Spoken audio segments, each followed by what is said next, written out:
Doctor साहब अपने ख्यालों में खोए हुए थे। उतनी ही देर में सुधा दबे पांव कमरे में दाखिल हुई। डॉक्टर साहब खड़े हो गए और उसके समीप आकर बोले, तुम कहाँ थी सुधा? मैं तुम्हारी राह देख रहा था। सुधा की आंखों में कमरा तैरता हुआ जान पड़ा। पति की गर्दन में हाथ डालकर उसने उनकी छाती पर सिर रख लिया और रोने लगी। लेकिन उस अश्रु प्रवाह में उसे असीम धैर्य और सांत्वना का अनुभव हो रहा था। पति के सीने से लिपटी हुई वो अपने हृदय में एक विचित्र स्फूर्ति और बल का संचार होते हुए पाती थी, मानो पवन से थरथराता हुआ दीपक आंचल की आड़ में आ गया हो। डॉक्टर साहब ने सुधा के अश्रु संचित गालों को दोनों हाथों में लेकर कहा, सुधा, तुम इतना छोटा दिल क्यों करती हो? सोहन अपने जीवन में जो कुछ करने आया था वो कर चुका था। फिर वो क्यों बैठा रहता? जैसे कोई वृक्ष जल और प्रकाश से बढ़ता है, लेकिन पवन के प्रबल झोंकों ही से सुदृढ़ होता है, उसी भांति प्रणय भी दुख के आघातों ही से विकास पाता है। खुशी के साथ हंसने वाले बहुतेरे मिल जाते हैं, पर दुख में जो साथ रोए वही हमारा सच्चा मित्र है। जिन प्रेमियों को साथ रोना नसीब नहीं हुआ तो मोहब्बत के मज़े क्या जाने। सोहन की मृत्यु ने आज हमारे द्वैत को बिल्कुल मिटा दिया। आज ही हमने एक दूसरे का सच्चा स्वरूप देखा है। सुधा ने सिसकते हुए कहा, मैं नज़र के धोखे में थी, तुम उसका भी मुंह नहीं देखने पाए। ना जाने इन दिनों उसे इतनी समझ कहाँ से आ गई थी। जब मुझे रोते देखता तो अपने कष्ट भूलकर मुस्कुरा देता। तीसरे ही दिन मेरे लाडले की आंखें बंद हो गई। ये कहते कहते सुधा के आंसू फिर उमड़ पाए। डॉक्टर सिन्हा ने उसे सीने से लगाकर करुणा से कांपती हुई आवाज़ में कहा, प्रिय, आज तक कोई ऐसा बालक या वृद्ध न मरा होगा जिससे घर वालों की दवा दर्पण की लालसा पूरी हो गई हो। निर्मला ने मेरी बड़ी मदद की। मैं तो एक आध झपकी ले भी लेती थी, पर उसकी आंखें नहीं झपकती। रात रात लिए बैठी या टहलती रहती थी। उसके एहसान कभी नहीं भूलूंगी। क्या तुम आज ही जा रहे हो? हाँ, छुट्टी लेने का मौका नहीं था। सिविल सर्जन शिकार खेलने गया हुआ था। ये सब हमेशा शिकारी खेला करते हैं। राजाओं का और काम ही क्या है। मैं तो आज नहीं जाने दूंगी। जी तो मेरा भी नहीं चाहता। तुम मत जाओ, तार दे दो, मैं भी तुम्हारे साथ चलूँगी। निर्मला को भी ले कर चलूँगी। सुधा वहाँ से लौटी तो उसके हृदय का बोझ हल्का हो गया था। पति की प्रेम पूर्ण कोमल वाणी ने उसका सारा दुख और मन का क्लेश खत्म कर दिया था। प्रेम में असीम विश्वास है, असीम धैर्य है और असीम बल है। जब हमारे ऊपर कोई मुसीबत आ पड़ती है तो उससे हमें केवल दुख ही नहीं होता, हमें दूसरों के ताने भी सहने पड़ते हैं। लोगों को हमारे ऊपर टिप्पणियां करने का अवसर मिल जाता है, जिसके लिए वो हमेशा बेचैन रहते हैं। मनसाराम क्या मेरा मानो समाज को उन पर आवाज़ें कसने का बहाना मिल गया। भीतर की बातें कौन जाने। प्रत्यक्ष बात यह थी कि ये सब सौतेली माँ की करतूत है। चारों तरफ यही चर्चा थी, ईश्वर ना करे लड़कों को सौतेली माँ से पाला पड़े, जिसे अपना बना बनाया घर उजाड़ना हो, अपने प्यारे बच्चों की गर्दनों पर छुरी फेंकनी हो, वो बच्चों के रहते हुए अपना दूसरा ब्याह करे। ऐसा कभी नहीं देखा कि सौत के आने पर घर तबाह ना हुआ हो। वही बाप जो बच्चों पर जान देता था, सौत के आते ही उन्हीं का दुश्मन हो जाता है। उसकी मत ही बदल जाती है। ऐसी देवी ने जन्म ही नहीं लिया जिसने सौत के बच्चों को अपना लिया। अब मुश्किल ये थी, ये लोग टिप्पणियों पर संतुष्ट नहीं होते थे। कुछ ऐसे लोग भी थे जिन्हें अब जियाराम और सियाराम में विशेष स्नेह हो गया था। वे दोनों बालकों से बड़ी सहानुभूति प्रकट करते। यहाँ तक कि दो एक महिलाएं तो उसकी माता के स्वभाव को याद करके आंसू बहाने लगती थी। हाय हाय, बेचारी क्या जानती थी कि उसके मरते ही उसके लाडलों की दशा हो जाएगी। अब दूध मक्खन काहे को मिलता होगा? जियाराम कहता, मिलता क्यों नहीं? तो वो महिला कहती, मिलता है। अरे बेटा, मिलना भी कई तरीके का होता है। पानी वाला दूध टके सेर का मंगा कर रख दिया, पियो चाहे ना पियो, कौन पूछता है। नहीं तो बेचारी नौकर से दूध दुआ कर मंगवाती थी। वह तो चेहरा ही कह देता है। दूध की सूरत छिपी नहीं रहती, वह सूरत ही नहीं रही। जिया को अपनी माँ के समय के दूध का स्वाद तो याद नहीं था जो इस बात का उत्तर देता, और ना उस समय अपनी सूरत ही याद थी तो चुप रह जाता। इन शुभाकांक्षाओं का असर भी पड़ना स्वाभाविक था। जिया राम को अपने घर वालों से चिढ़ होती जाती थी। मुंशी जी मकान नीलामी हो जाने के बाद दूसरे घर में उठाए तो किराए की फिक्र हुई। निर्मला ने मक्खन बंद कर दिया। वो आमदनी ही नहीं रही जो खर्च कैसे करता। दोनों का हार अलग कर दिए। जिया राम को ये कंजूसी बुरी लगती थी। जब निर्मला मैके चली गई तो मुंशी जी ने दूध भी बंद कर दिया। नवजात कन्या की चिंता अभी से उनके सिर पर सवार हो गई थी। जिया राम ने बिगड़ कर कहा, दूध बंद करने से आपका महल बन रहा होगा, खाना भी बंद कर दीजिए। मुंशी जी बोले, दूध पीने का शौक है तो जाकर दुआ क्यों नहीं लाते? पानी के पैसे तो मुझसे नहीं दिए जाएंगे। मैं दूध दुआने जाऊं? कोई स्कूल का लड़का देख ले तब कुछ नहीं, कह देना अपने लिए दूध लिए जाता हूँ। दूध लाना कोई चोरी नहीं है। चोरी नहीं है, आप ही को कोई दूध लाते देख ले तो आपको शर्म नहीं आएगी? बिल्कुल नहीं। मैंने तो इन्हीं हाथों से पानी सींचा है, अनाज की गठरियाँ लाया हूँ। मेरे बाप धन्ना सेठ नहीं थे, मेरे बाप तो गरीब नहीं। मैं क्यों दूध दुआने जाऊँ? आखिर आपने कहारों को क्यों जवाब दे दिया? क्या तुम्हें इतना नहीं सोचता कि हमारी आमदनी अब पहले जैसी नहीं रही? इतने नादान तो नहीं हो। आखिर आपकी आमदनी कम क्यों हो गई? जब तुम्हें अकल ही नहीं है तो क्या समझाऊँ? यहाँ ज़िंदगी से तंग आ गया हूँ। मुकदमे कौन ले, और ले भी लूँ तो तैयारी कैसे करूँ? वो दिल ही नहीं रहा। अब तो ज़िंदगी के दिन पूरे कर रहा हूँ अपने ही हाथों ना। अरे बेवकूफ़, ये ईश्वर की मर्ज़ी थी। अपने हाथों कोई अपना गला काटता है क्या? ईश्वर तो आपका विवाह करने नहीं आया था। मुंशी जी अब बर्दाश्त नहीं कर सके। लाल लाल आंखें निकाल कर बोले, क्या तुम आज लड़ने के लिए कमर बांध कर आए हो? आखिर किस भूते पर?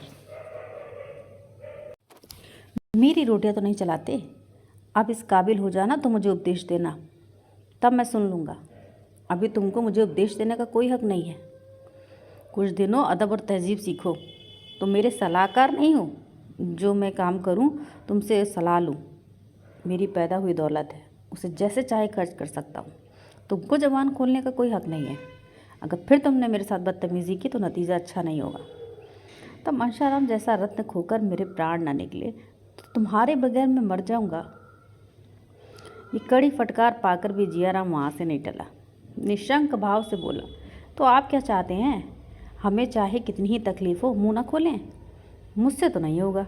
भाई साहब की अदब और तहजीब का जो इनाम मिला है उसकी मुझे भूख नहीं है। मुझ में जहर खाकर प्राण देने की हिम्मत नहीं है। ऐसे अदब को दूर से दंडवत करता हूँ। तुम्हें ऐसी बातें करते शर्म नहीं आती? लड़के अपने बुजुर्गों की ही तो नकल करते हैं। मुंशी जी का क्रोध शांत हो गया। जियाराम पर उसका कुछ भी असर नहीं हुआ। उसे यकीन हो गया। उठकर टहलने चले गए। आज उन्हें सूचना मिल गई कि इस घर का शीघ्र ही सर्वनाश होने वाला है। उस दिन से पिता और पुत्र में किसी न किसी बात पर रोज ही झपट हो जाती है।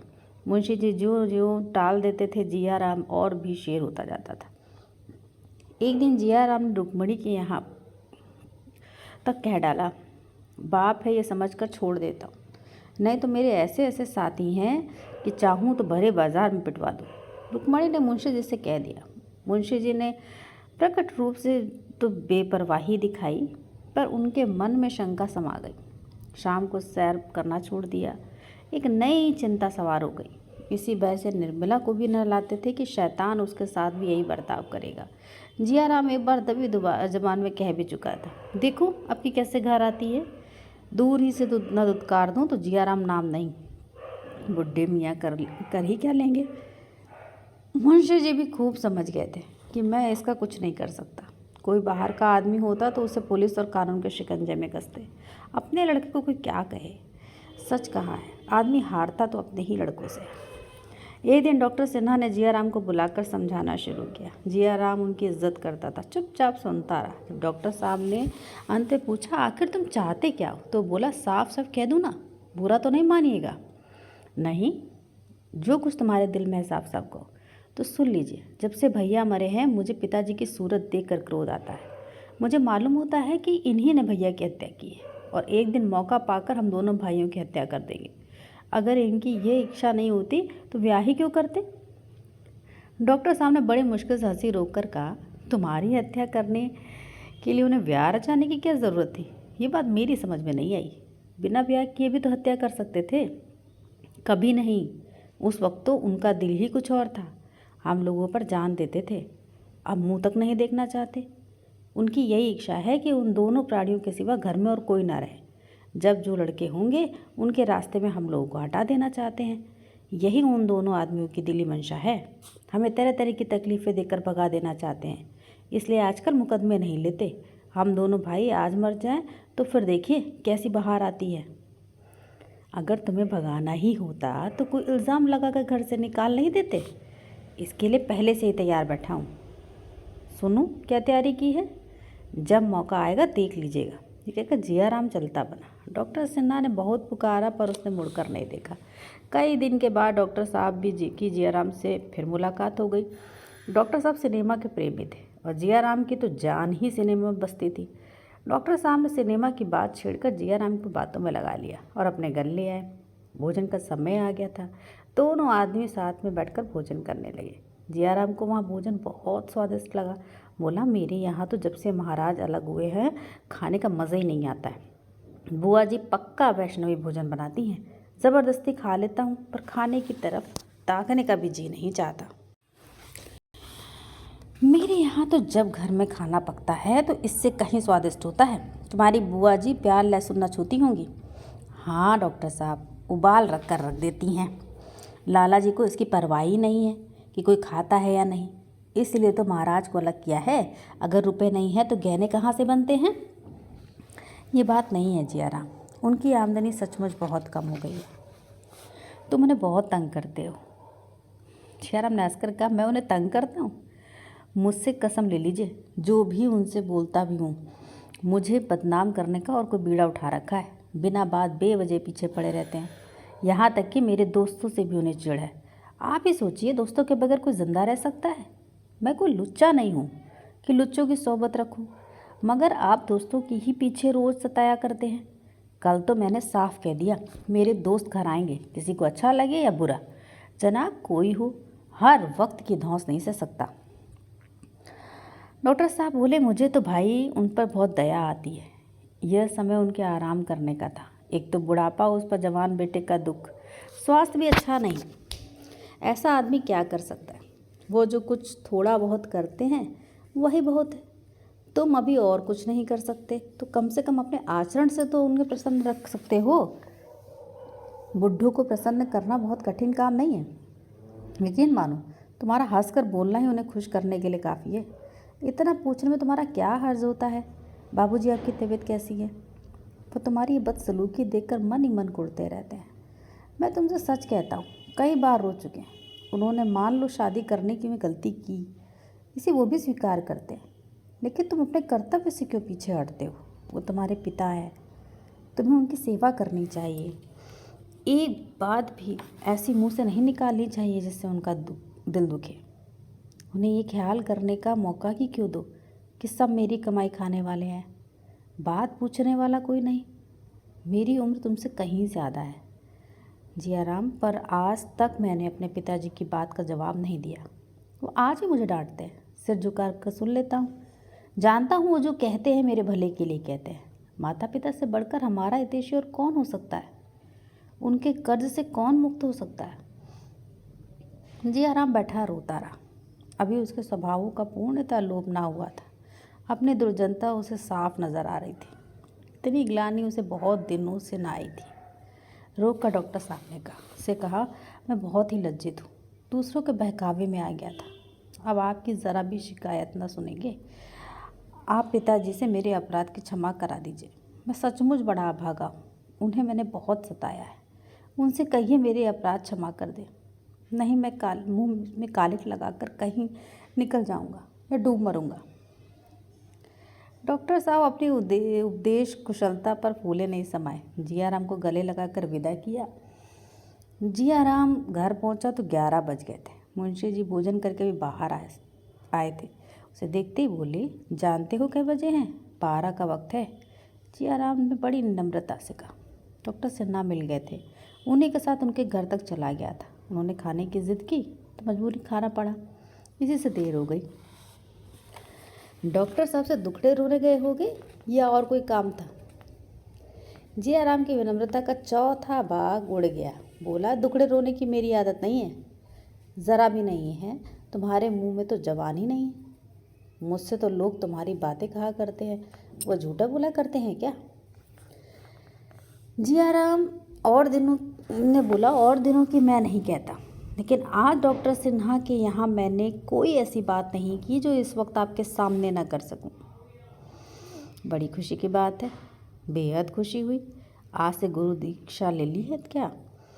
जियाराम की नम्रता का 1/4 भाग और गायब हो गया। सिर उठाकर बोला, आदमी बिना गुरु दीक्षा लिए हुए अपनी बुराइयों पर लज्जित नहीं हो सकता क्या? अपना सुधार करने के लिए गुरु मंत्र कोई ज़रूरी चीज़ है? मुंशी जी बोले, अब तो लुच्चे न जमा होंगे। जियाराम बोले, आप किसी को लुच्चा क्यों कहते हैं, जब तक ऐसा करने से आपके पास कोई सबूत नहीं है? तुम्हारे दोस्त सब लुच्चे लफंगे हैं, एक भी भला आदमी नहीं। मैं तुमसे कई बार कह चुका हूँ उन्हें यहाँ मत जमा किया करो, पर तुमने कभी सुना है? आज मैं आखिरी बार कह देता हूँ, अगर तुमने उन साहबजादों को जमा किया ना तो मुझे पुलिस की सहायता लेनी पड़ेगी। जियाराम की नम्रता का एक हिस्सा और गायब हो गया।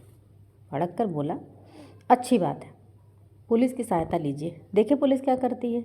मेरे दोस्तों में आधे से ज़्यादा पुलिस अफसरों के ही बेटे हैं। जब आप ही मेरा सुधार करने पर तुले हुए हैं तो मैं व्यर्थ क्यों कष्ट उठाऊं? ये कहता हुआ जियाराम अपने कमरे में चला गया और एक क्षण के बाद हारमोनियम के मीठे सुरों की आवाज़ बाहर आने लगी। सहृदयता का जलता हुआ दीपक निर्दय व्यंग के एक झोंके से बुझ गया। अड़ा हुआ घोड़ा चुमकारने से जोर मारने लगता, पर हंटर पड़ते ही फिर से अड़ गया और गाड़ी को पीछे ढकेलने लगा। तो दोस्तों, निर्मला के अगले पार्ट के लिए हम फिर मिलेंगे। तब तक के लिए bye bye and take care.